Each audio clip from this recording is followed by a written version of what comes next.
IMF کے ساتھ پاکستان کی ڈیل بے پناہ کاوشوں کے بعد ایک منطقی انجام پر پہنچی. اس کے لیے میں اپنی کابینہ کے تمام آنریبل ممبرز کو دل کی اتھاہ گہرائیوں سے مبارکباد پیش کرتا ہوں. اللہ تعالیٰ نے اپنا خاص کرم فرمایا اور IMF کے ساتھ 9 مہینے کا سٹینڈ بائی ایگریمنٹ ہوا تو $3 ارب ان 9 ماہ میں پاکستان کو ملیں گے اور پہلی قسط جولائی میں $1.1 بلین کی ہوگی. سعودی عرب سے $2 ارب لانے میں سپہ سالار کا کلیدی کردار ہے. وزیر اعظم شہباز شریف کا کابینہ اجلاس سے خطاب. بولے IMF سے جولائی میں پہلی قسط $1.1 ارب ہوگی. IMF سے 9 ماہ میں پاکستان کو $3 ارب ملیں گے. خدا کرے IMF سے یہ آخری معاہدہ ہو. کابینہ مبارکباد کی مستحق ہے. چین سے ادائیگی نہ ہوتی تو آج معاملات کچھ اور ہوتے. چین نے پاکستان کی بہت مدد کی. تقریباً $5 ارب کے قرض رول اوور کیے. سعودی عرب نے بھی ساتھ دیا. اسلامی بینک نے $1 ارب دینے کا اعلان کیا. UAE کے صدر نے $1 ارب دیے.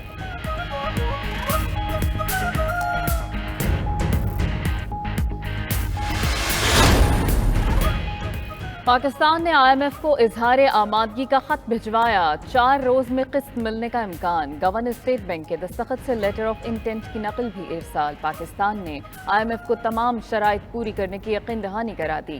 پاکستان زر مبادلہ ذخائر بڑھائے گا. تجارت پر پابندیوں کا خاتمہ اور اداروں میں اصلاحات کرے گا.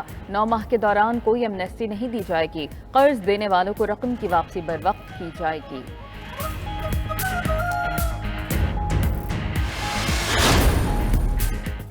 پاکستان کے زر مبادلہ ذخائر میں اضافہ. مجموعی مالیت $9 ارب 34 کروڑ کی سطح پر پہنچ گئی. اسٹیٹ بینک کے زر مبادلہ ذخائر 53 کروڑ 30 لاکھ بڑھ گئے. اسٹیٹ بینک کے ذخائر $4 ارب 6 کروڑ ہو گئے. کمرشل بینکوں کے پاس $5 ارب 27 کروڑ کے ذخائر موجود.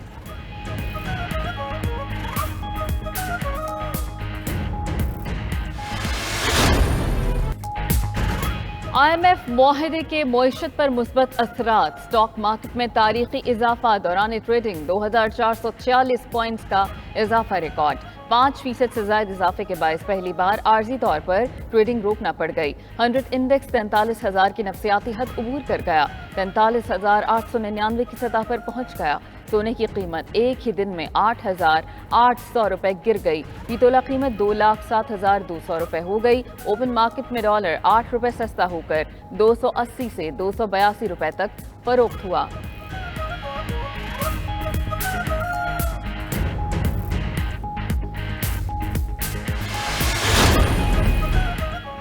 الحمدللہ ملک دوبارہ ترقی کے راستے پر گامزن ہو چکا. اسٹاک مارکیٹ میں غیر معمولی تیزی پر وزیر اعظم کی قوم کو مبارکباد. کہا مایوسیوں کے بعد امید کا نیا سورج طلوع ہو رہا ہے. سرمایہ کاروں اور کاروباری برادری کا اعتماد بحال ہو رہا ہے. نواز شریف نے ترقی کا سفر جہاں چھوڑا تھا وہیں سے پھر آغاز ہو رہا ہے. وزیر اعظم کی زیر صدارت کابینہ کا اجلاس. سیاسی اور معاشی صورتحال پر غور. IMF معاہدے پر اعتماد میں لیا گیا. اسپورٹس پالیسی کابینہ میں پیش نہ ہوئی. اسلام آباد میں کچرے کو ٹھکانے لگانے کا منصوبہ منظور. پرائیویٹ سیکیورٹی سروسز ریگولیٹر بل کی اصولی منظوری دے دی گئی.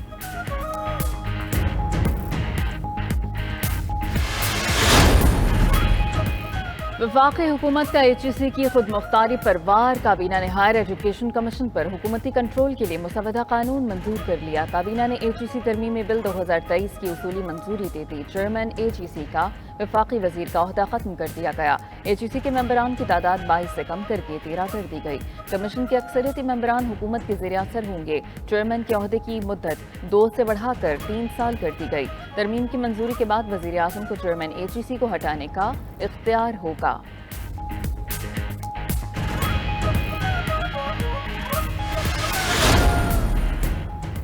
وزیر خارجہ بلاول بھٹو زرداری کا ایشیائی ترقیاتی بینک انسٹیٹیوٹ ٹوکیو میں خطاب. بولے پاکستان سمیت ایشیائی ملکوں کے ترقیاتی سفر میں جاپان کا تعاون اور انسٹیٹیوٹ کا کردار کلیدی ہے. پاکستان نے جاپان سے سیکھا. جاپان کلیدی ترقیاتی کارسازی سمیت صنعتی شراکت داری اور اہم سرمایہ کار ہے. پاکستان اقتصادی اور ماحولیاتی چیلنجز کے باعث سر جنگ کی طرز پر بلاکس کی سیاست کا متحمل نہیں. توجہ 30 سال سے کم عمر 2/3 آبادی سمیت 23 کروڑ افراد کو روزگار اور خوشحالی دینے پر ہے.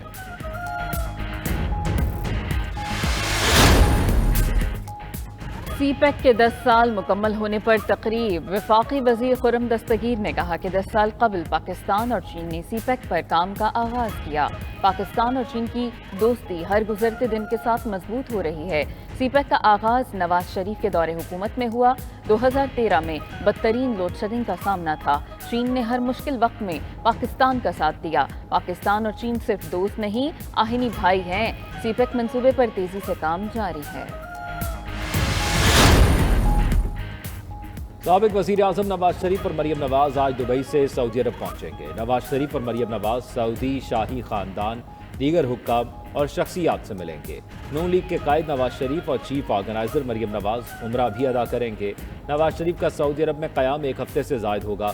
شریف فیملی کے ارکان دورہ سعودی عرب کے بعد لندن پہنچیں گے۔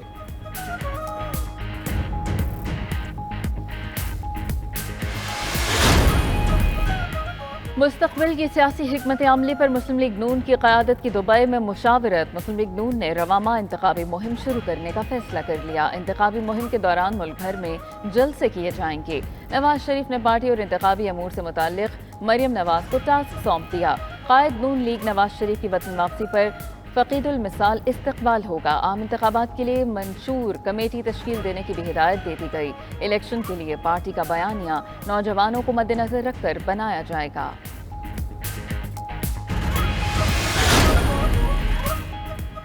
انہی پلوں سے پانی گزرے گا، نگراں وزیر اعظم میرے دستخط سے بنے گا۔ اپوزیشن لیڈر راجہ ریاض کہتے ہیں نگراں سیٹ اپ کے لیے ان کی اور وزیر اعظم کی مشاورت ہوگی۔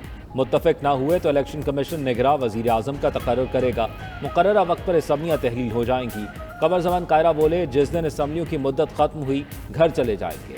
مفتاح اسماعیل نے اپنی جگہ مثبت اور اچھا کام کیا۔ محمد زبیر نے کہا وزیر اعظم وزیر خزانہ سے بالکل ناراض نہیں، صورتحال کچھ ایسی تھی وزیر اعظم کو فعال کردار ادا کرنا پڑا۔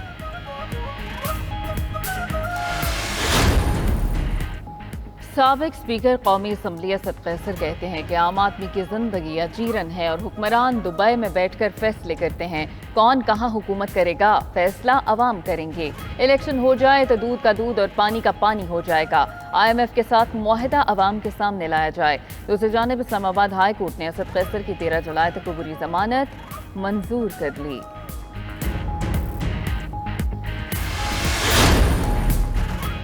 سیاسی موسم بدلتے ہی سندھ میں بھی سیاستدانوں نے نئے آشیانے تلاش کرنا شروع کر دیے۔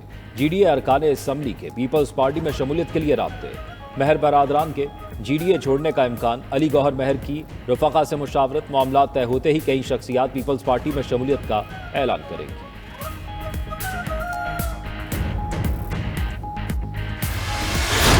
سویڈن میں ایک انتہائی قبیح واقعہ ہوا ہے اور قرآن کریم کی ایک مرتبہ پھر جو بے حرمتی کی گئی ہے، پوری ملت اسلامیہ، پاکستانی قوم اور حکومت پاکستان اس کی ایک مرتبہ پھر بھرپور شدت سے اس کی مذمت کرتی ہے، اور ہمارا یہ مطالبہ ہے کہ فی الفور بغیر کسی تاخیر کے مجرموں کے خلاف بھرپور کارروائی کی جانی چاہیے۔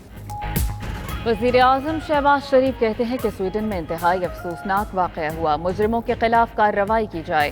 قرآن مجید کی بے حرمتی کی پوری قوم سخت مذمت کرتی ہے۔ یہ پہلا واقعہ نہیں، اس سے قبل بھی دل خراش واقعات ہو چکے۔ پاکستان OIC اجلاس کے فیصلوں کی تائید کرتا ہے۔ اسلاموفوبیا کا مقصد نفرت اور تقسیم پیدا کرنا ہے۔ سویڈن حکومت ایسے واقعات کی روک تھام کے لیے اقدامات اٹھائے۔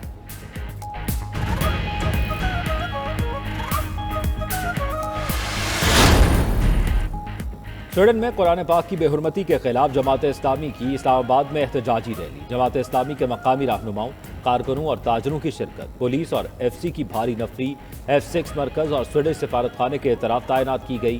ریلی کو سویڈن کے سفارت خانے سے کچھ فاصلے پر روک دیا گیا۔ جماعت اسلامی نے جعفر آباد میں بھی احتجاج کیا۔ ڈیرہ اللہ یار میں قومی شاہراہ پر دھرنا دیا۔ ناروبال میں مرکزی جمعیت اہل حدیث اور اہل حدیث یوتھ فورس کا احتجاج۔ اکاڑا میں سول سوسائٹی، تاجروں، صحافیوں اور وکلاء کی ریلی۔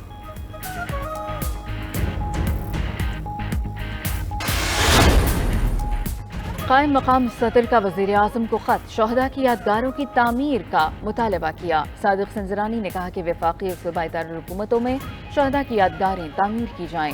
شہدائے ملت کی تصاویر اور قومی پرچم نصب کیے جائیں۔ دھرتی کے استحکام اور بقا کے لیے شہداء کی قربانیاں ناقابل فراموش ہیں۔ پاکستان میں امن و امان بہادر شہداء کی لازوال قربانیوں کا نتیجہ ہے۔ بہادر اور ناقابل تسخیر شہداء کو خصوصی خراج عقیدت پیش کرنے کے لیے کہا۔ توشاخانہ فوجداری کارروائی کیس قابل سماعت ہے یا نہیں؟ اسلام آباد ہائی کورٹ کے چیف جسٹس عامر فاروق آج اہم فیصلہ سنائیں گے۔ چیئرمین پی ٹی آئی نے توشاخانہ فوجداری کیس قابل سماعت ہونے کو چیلنج کیا۔ ایڈیشنل سیشن جج ہمایوں دلاور نے کیس قابل سماعت ہونے کا فیصلہ دیا تھا۔ دوسری جانب چیئرمین پی ٹی آئی نے فیصلے سے ایک دن قبل چیف جسٹس عامر فاروق پر عدم اعتماد کا اظہار کر دیا۔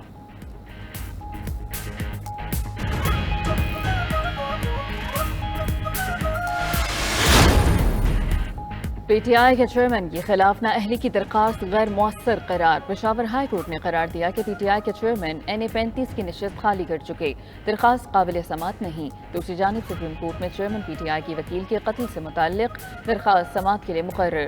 جسٹس اعجاز الحسن اور جسٹس عائشہ ملک پر مشتمل بینچ آج سماعت کرے گا۔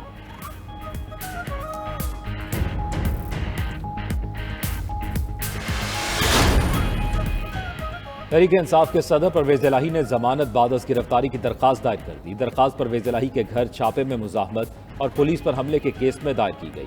عدالت نے درخواست ضمانت پر پروسیکیوشن کو آج کے لیے نوٹس جاری کر دیے۔ پولیس سے تفتیشی رپورٹ طلب۔ انسداد دہشت گردی عدالت کے جج اعجاز احمد بٹر نے سماعت کی۔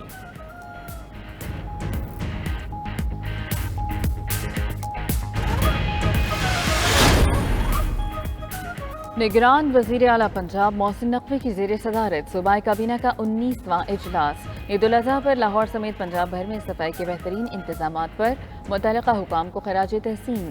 سرکاری ملازموں کے لیے بڑی خوشخبری، کابینہ نے بے گھر ملازموں کی رہائش کے مسائل کے حل کے لیے نئے GOR تعمیر کرنے کی منظوری دے دی۔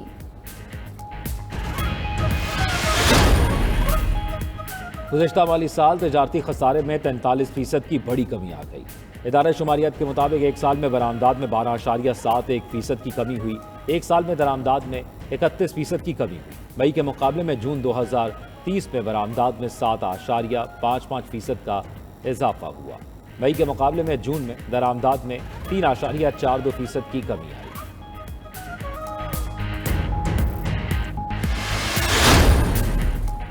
Karachi water and sewerage board corporation بن گیا۔ نیا قانون نافذ العمل۔ گورنر سندھ نے مسودہ قانون کی توثیق کر دی۔ Karachi water and sewerage corporation کے تحت واٹر میٹر لگائے جائیں گے۔ نئے قانون کے تحت واٹر ٹیرف میں اضافہ، فراہمی آب کی ترسیل و تقسیم کا نیا نظام متعارف کرایا جائے گا۔ Mayor Karachi water and sewerage corporation کے چیئرمین ہوں گے۔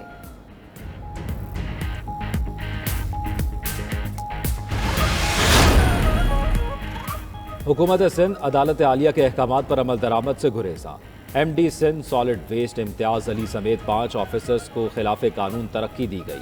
سندھ ہائی کورٹ نے ایم ڈی اور 4 دیگر آفیسرز کی ترقیاں واپس لینے کا حکم دیا تھا۔ مقابلے کے امتحان کے بغیر گریڈ 17 میں بھرتی آفیسرز نے 2 محکمانہ امتحانات بھی پاس نہیں کیے۔